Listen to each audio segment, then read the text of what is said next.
Okay, good morning. We're going to walk through the anatomy, kinesiology, and biomechanics of the foot and ankle on this podcast. The first two slides are objectives for your review. These cover not only the anatomy, biomechanics, and kinesiology review, but also are going to apply to the rest of this unit. So let's start with a brief overview of the foot and ankle. The foot and ankle is an interesting region of the body as it has to have enough mobility to adapt to varying terrain and surfaces, to attenuate or absorb shock, but then it also has to act as a lever during push-off, which is where it has to provide stability for that effective locomotion. So we're asking a region to do two things: to be dynamically stable, but also very compliant and mobile. And so thus why we sometimes see the issues that we do in the foot and ankle. There are 28 bones in total. There are also two sesamoid bones that we find on the dorsum of the foot, and then we have 27 articulations with over 100 ligaments providing static stability.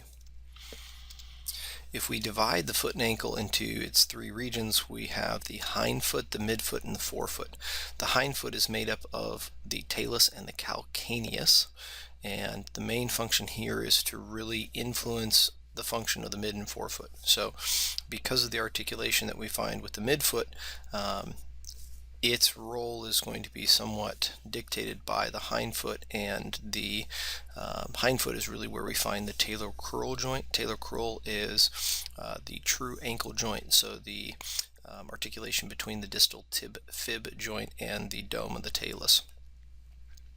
As we move into the midfoot, here we find the navicular, the three cuneiforms, and the cuboid, and these are really going to assist in forming what's known as the midfoot lever, which is the transmission between the hindfoot and the forefoot. So if the hindfoot is really where we would consider the ankle to exist, then the forefoot is really where a lot of that lever for effective locomotion is going to come from.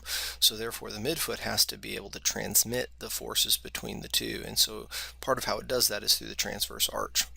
Finally, we have the forefoot, 5 metatarsals, 14 phalanges, plus your sesamoids, and the goal of the forefoot is really to adapt to terrain and any uneven surfaces, but also to assist in balance and dynamic control. So think for a second, if you were standing unshod, which is barefoot, and someone were to push you, we talk about ankle, hip, and stepping strategies, but really the first strategy, even above and beyond the ankle, is you're going to kind of dig your toes into the ground. By digging your toes in, you're helping with balance. And so when we think of the role of the foot and ankle, really it starts at the forefoot, and then it moves to the ankle as we consider our different balance strategies.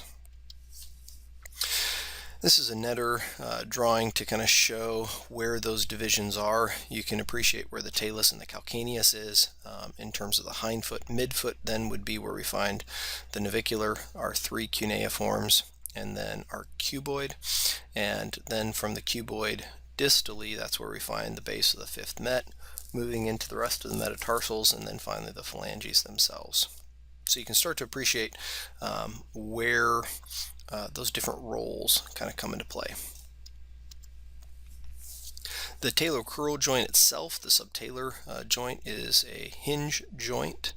As we move into kind of the midfoot, all of them will be plane type joints, so subtalar into talocalcaneo-navicular, calcaneo-cuboid, transverse tarsal, and even into the tarsal metatarsal. All those are plane joints. And then the metatarsal phalangeal joints are known as condyloid joints.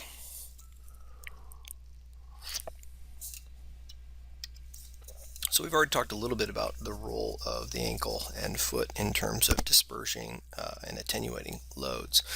Let's think of what those loads look like. So really the graph here on the right is being interpreted, and so we see a peak vertical load of approximately 120% of body weight during walking. And note that that comes right after initial contact. And so with our peak vertical force, we have more than that, more than double. And this is somewhat dependent upon speed. The faster somebody moves, the higher that vertical force is going to be when they make contact with the ground. If you want to run faster, you have to strike the ground harder, and so that peak vertical force is going to go up. 60% of the weight-bearing load, though, is going to be carried by the hind foot. 28% is carried by the forefoot in and through the metatarsal heads, with a little bit just lost elsewhere. And so if you think of what this might look like, if we're talking a 180-pound male, we have 76.2 tons per foot during a 1-mile walk. That's the amount of load that is experienced cumulatively by the foot.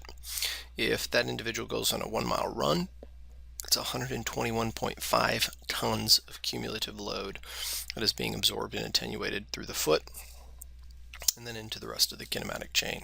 So very quickly you can begin to appreciate that many of the differential diagnoses that we'll look at later on as they relate to the foot and ankle are going to be issues of load.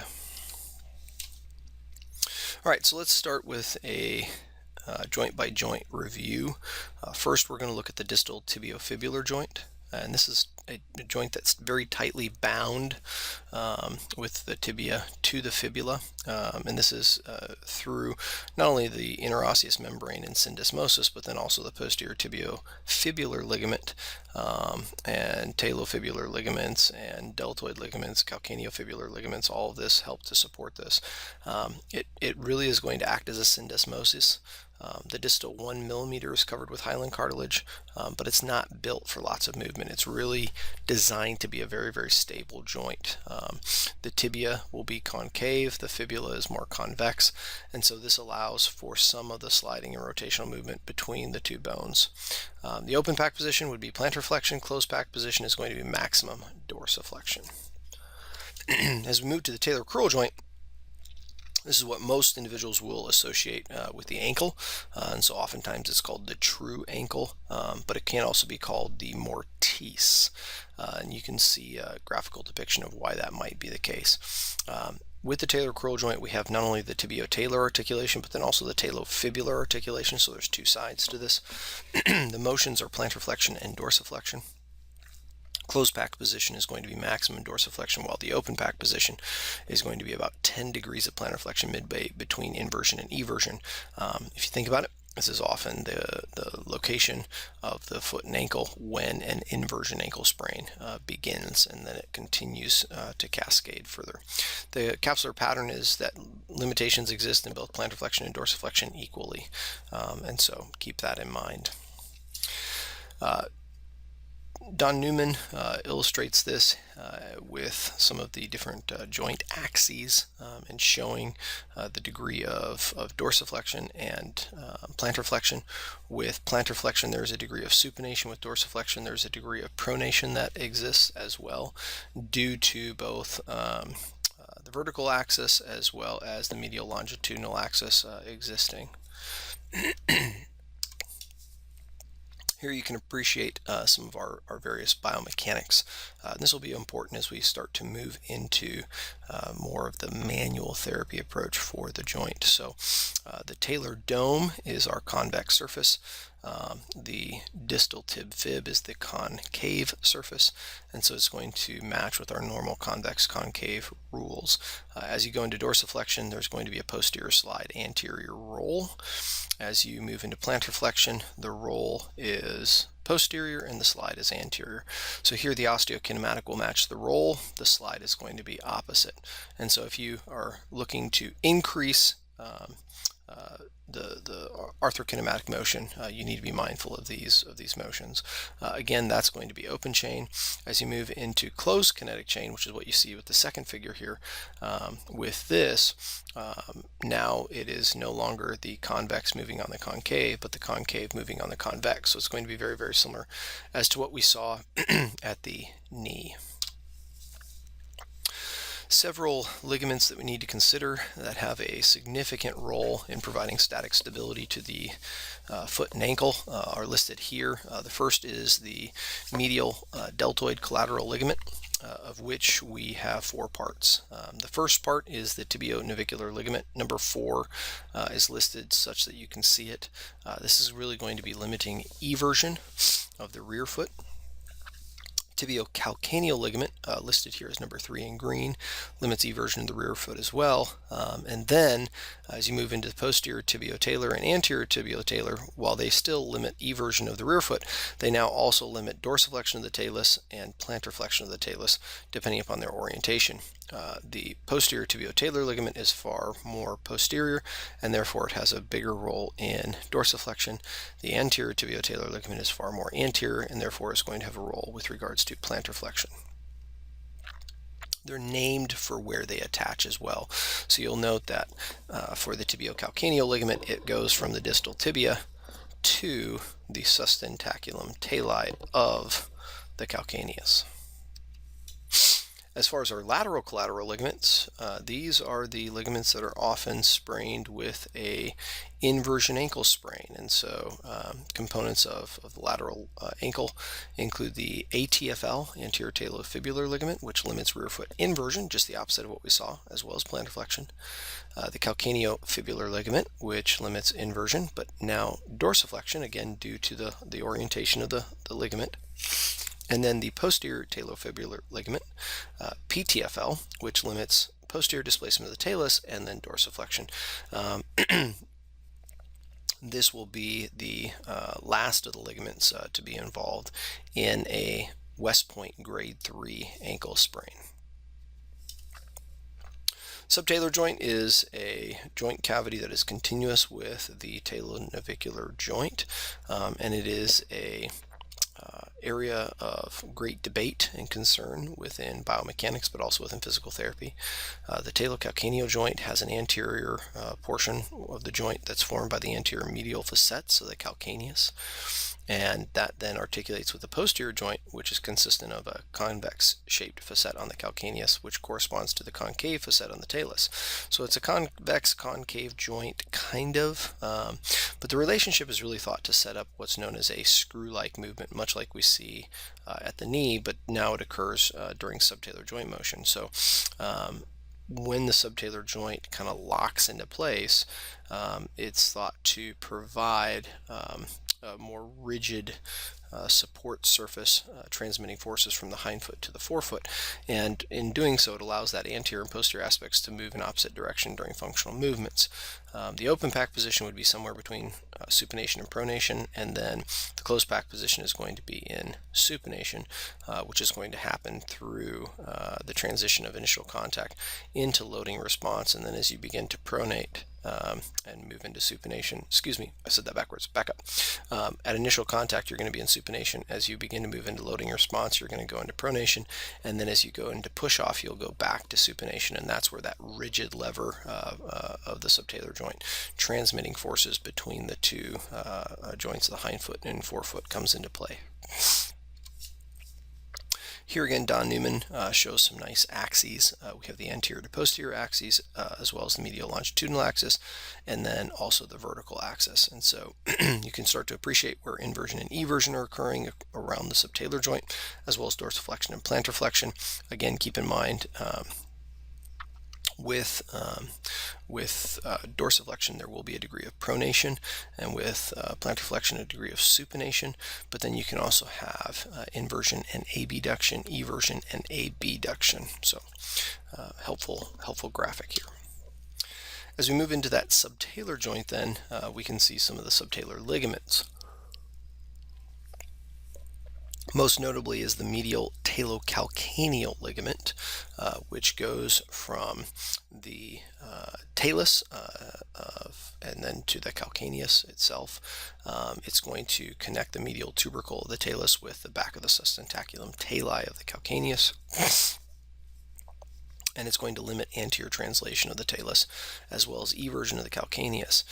It connects the lateral process of the talus to the lateral surface of the calcaneus, and it has both a posterior band and an anterior band.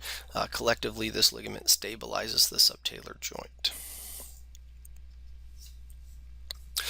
As we continue to move forward, we get into the mid-tarsal tarsal joint complex, where we find the mid-tarsal joints, or the Chopard joints of the talonavicular and calcaneocuboid. The open pack position is midway between supination and pronation, just like we saw with the subtalar joint. The closed pack position would be maximum supination. Again, keep in mind that roll of the foot as it supinates into then the push-off phase, terminal stance into swing phase. We have two separate joint axes here. We have what's known as the longitudinal mid-tarsal joint axis and the oblique mid-tarsal joint axis, otherwise known as LMJA and OMJA. Here we have a separate axis as well. The longitudinal axis is really going to function through the talonavicular joint. That's going to be inversion and eversion, while the oblique mid-tarsal joint axis is going to be more of a functioning role for plantar flexion and dorsiflexion. For the mid-tarsal joint ligaments, there are several that we need to be aware of. The first is the talonavicular ligament, which limits plantar flexion and inversion of the navicular. This helps to stabilize the talonavicular joint. And then helping out is the bifurcate ligament, which is where we find our calcaneonavicular ligament, which limits plantar flexion and inversion, as well as the calcaneocuboid ligament, which limits plantar flexion of the cuboid specifically. But both are going to stabilize the mid-tarsal joint and are taught in supination, again, in that load distribution and transmission phase of gait. Here we find our plantar calcaneonavicular ligament, otherwise known as the spring ligament. And this connects the navicular to the sustentaculum tali and functions as a ligamentous sling for the head of the talus, which becomes taut during pronation. When I upload the slides, I'll adjust this picture so it's not blurring the text. I apologize for that. But this is also going to limit navicular plantar flexion. And so here we've noticed a lot of our ligaments become taut in supination. Now our plantar calcaneonavicular or spring ligament is really going to have a role as we begin to pronate through loading response. Long and short plantar ligaments are also going to have a role here. This is going to both limit depression of the longitudinal arch during pronation, and so it helps to form a tunnel for the peroneus longus tendon, as well as compressing the calcaneocuboid joint. As we move further distal, we get into our cuneonavicular joints, our inner cuneiform joints, cuneocuboid joints, and our cubonavicular joints of the intertarsals. All of these are going to be stabilized via smaller ligaments, specifically the Lisfranc ligament, which is an interosseous ligament that connects the first ray to the middle column of the foot. And with these, this is going to have a large role in stability. Additionally, just by the nature of the way in which kind of these intertarsal joints are constructed, they act as an arch with a keystone, and so there's going to be some different keystone pieces that we'll discuss as we get into the various arches as we move through the anatomy review. Here you can appreciate some of the ligaments of the intercuneiform and tarsometatarsal joints, and specifically you can see our Lisfranc ligament extending again from our region where we saw on the previous slide of the middle or medial cuneiform onto that second metatarsal or second ray.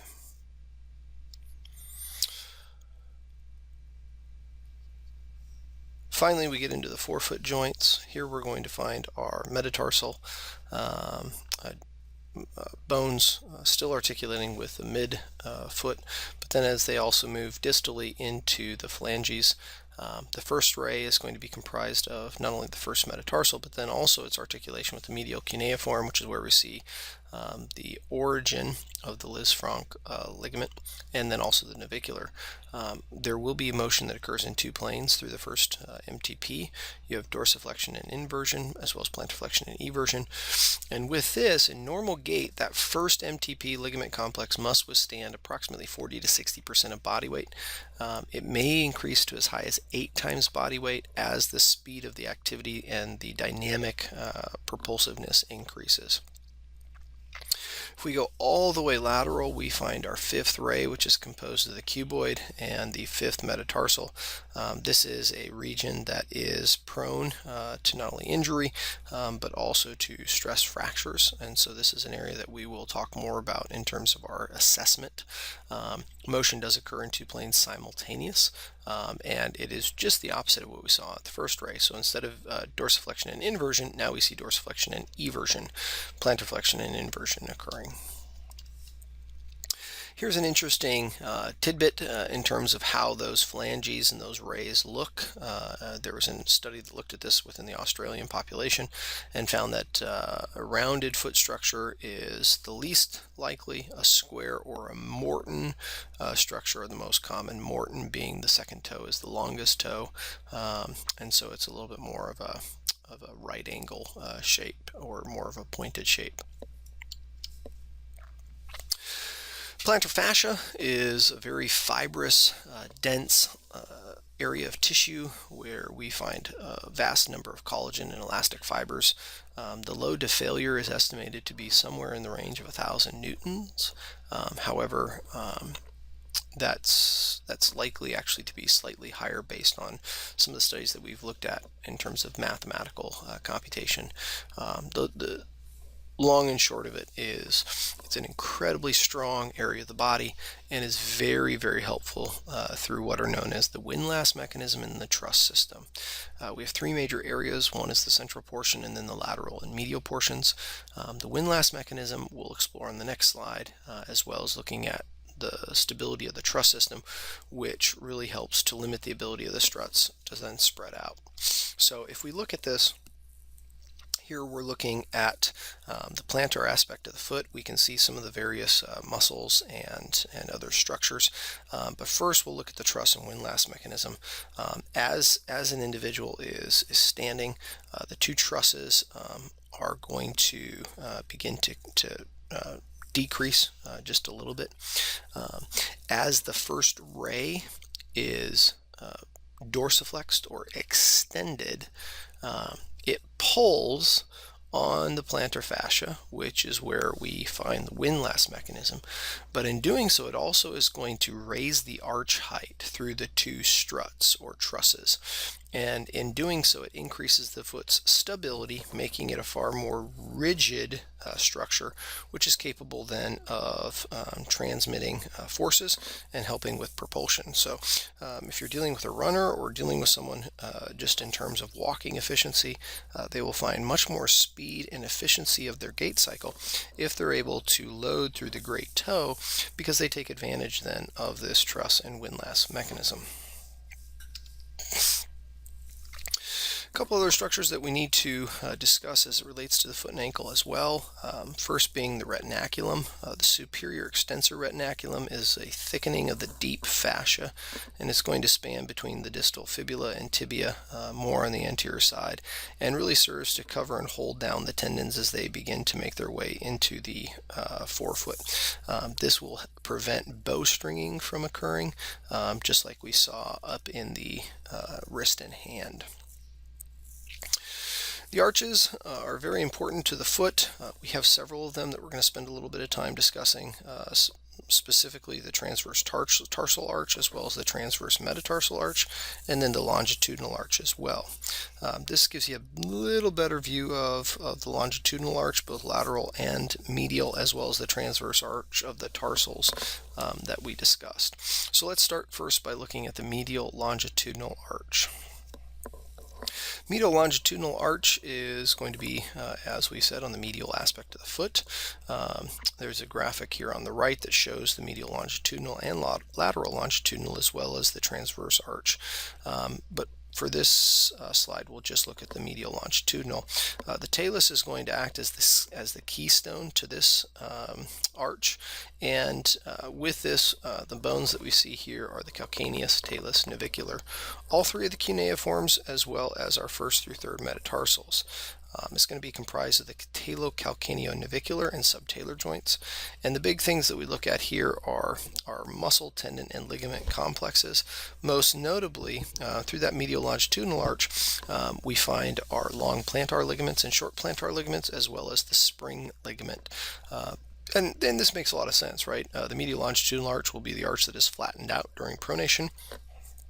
We know that the spring ligament has a role in limiting or restricting that motion, and so not surprising that we see this arch maintained by those structures. The lateral longitudinal arch is where we next look. It will be illustrated here in purple. This arch is more stable, but also has less adjustability or kind of dynamic responsiveness when compared to the medial side. Here we find the cuboid as the keystone of the lateral longitudinal arch, whereas the talus was the keystone previously for the medial longitudinal arch. Mainly the joint that we see here is the calcaneocuboid joint, and here we find our long and short plantar ligaments again, but now also the plantar fascia, as well as some of our peroneal longus, brevis, and tertius tendons that are also helping to maintain this, this arch. Finally, we move to the transverse arches. There are two, again, both through the tarsals as well as the metatarsals. The intermediate cuneiform is really the keystone for this, which serves kind of as a wedge shape between the three cuneiforms. The muscles that we find here are going to be mostly our interossei as well as the adductor hallucis, and then a whole bunch of ligaments, plantar ligaments, dorsal ligaments, a lot of the intertarsal and metatarsal ligaments are going to be helping to maintain the shape of the transverse arch as well. So really, as we look at the foot, you can think of it as having three weight-bearing areas. Two are going to be in the ball of the foot, and then one at the heel. The two in the ball of the foot are going to be through the first and fifth ray. The posterior aspect of the foot will be through the calcaneus. None of them are going to receive the entire weight of the body. So keep in mind, we saw earlier the talocrural joint receives approximately 60%, forefoot approximately 28%. So none of them are receiving all of the body weight. But we can really think of it as a three-legged tripod or platform where when we stand, we don't stand on one of the edges, but really we stand balanced between all supporting structures. The last section then is just a review of some of the neuromuscular structures. I would spend some time with these images, appreciating again some of the various tendon and muscle structures, as well as the sheaths that we find. On the left here, we have the deeper layer, or excuse me, we have the more superficial layer of the plantar structures, the flexor digitorum brevis, abductor hallucis, muscle, and abductor digiti minimi. And then as we move more into the deep layer, we find the quadratus plantae and some of the deeper lumbrical and interossei muscles. Also, you can appreciate the orientation of the two sesamoid bones kind of on either side of our flexus hallucis longus tendon in this image. Here we find again that next deeper layer where we can see flexor digiti minimi, and again some of the various deeper tissues of the foot, such as the adductor hallucis, and then also some of the flexor hallucis and superficial branches of the medial plantar artery and nerve are even visible here. So we start to get into some of the neurovascular structures. You also get a little better view of some of the different interosseous muscles that are also helping to help with the distal forefoot. Finally, we get into some of the more proximal supporting structures, things like the calf muscle complex of the triceps sura, some of our peroneal muscles, and you can also start to appreciate some of the distribution of the cutaneous innervation of the sole, with the heel being primarily S1, a little bit of S2, then into the medial plantar nerve of L4-5, lateral plantar nerve of S1, S2, and then also even the saphenous nerve of L3 and 4 there on the more medial aspect of the foot. All the way to the far right side, you can see a little bit of the cutaneous innervation as well, with lateral sural and superficial fibular, even into sural via the lateral dorsal cutaneous branch. So take some time, review that anatomy. The Netter images are very, very helpful in terms of what we're dealing with. And if there are questions, obviously reach